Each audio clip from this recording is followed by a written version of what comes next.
Magandang gabi, ako nga po pala si Hannah G. Laison na mag-uulat ng El Filibusterismo, Kabanata 23 na pinamagatang isang bangkay. Buod, hindi nagpunta sa dulaan sina Simon at Basilio sa ikapitong oras ng gabi. Lumabas at bumalik si Simon sa kanyang bahay kasama ang iba't ibang tao.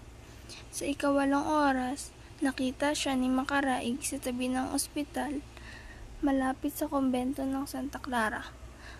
Habang sa ikasyam na oras naman, nakita siya ni Camarón Cosido sa may dulaan kasama ang isang estudyante.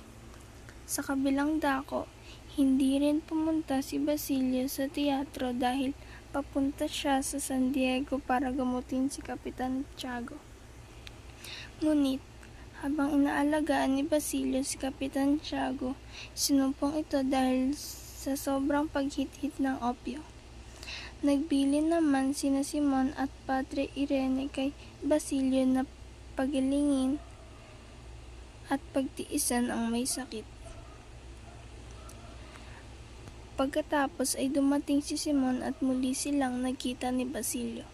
Kinamusta ni Simon ang kalagayan ni Kapitan Tiago at sinabi ni Basilio na malubha na ito dahil sa pagkalat ng lason sa katawan ng matanda.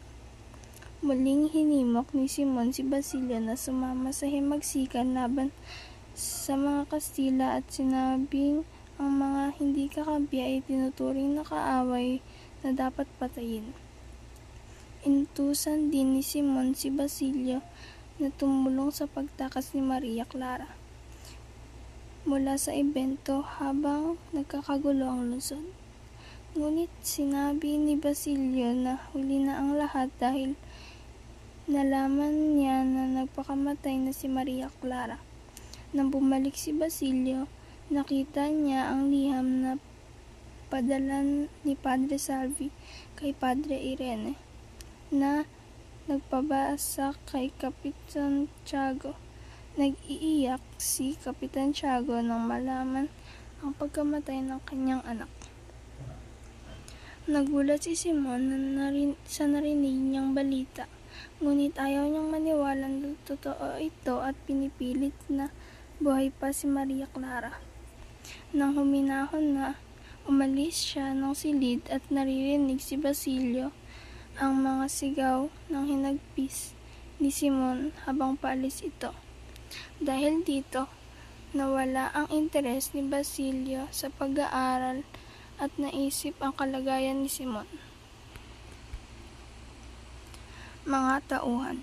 Simon, ang misteryosong mayaman na may malalim na interes sa higmagsikan laban sa mga Kastila.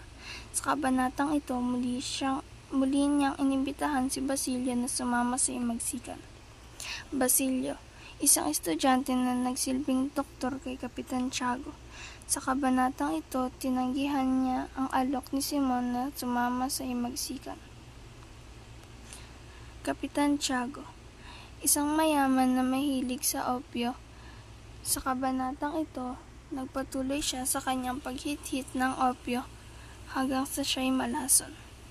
Maria Clara, ang anak ni Kapitan Tiago na nasa kumbento. Sa kabanatang ito, nalaman nila na nagpakamatay na siya. Makaraig at Camarón Cosido, mga tauhan na nagulat kung saan nakita si Simon. Padre Irene, isang pari na kasama sa mga nagpapatakbo sa pamahalaan. Nag-iwan ng bilin kay Basilio kasama si Simon. Padre Salvi, ang nagpadala ng liham tungkol sa kamatayan ni Maria Clara. Tagpuan sa El Filibusterismo, Kabanata 23.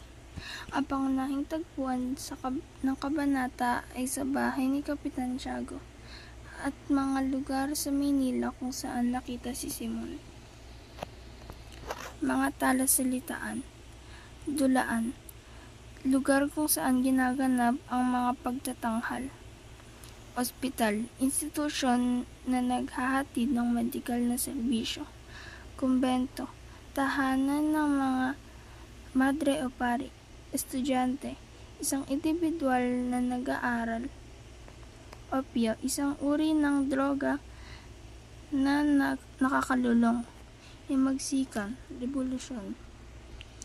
Hit-hit, pagsipsip o paghigop. Hinagpis, lungkot o sama ng loob.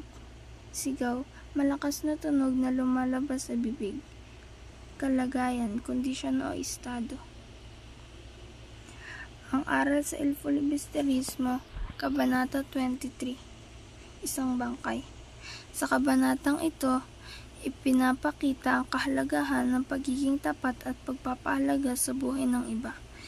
Ipinapakita rin ito ang epekto ng pagkawala ng pag-asa at pagmamahal sa buhay ng isang tao, tulad ng nangyari kay Maria Clara.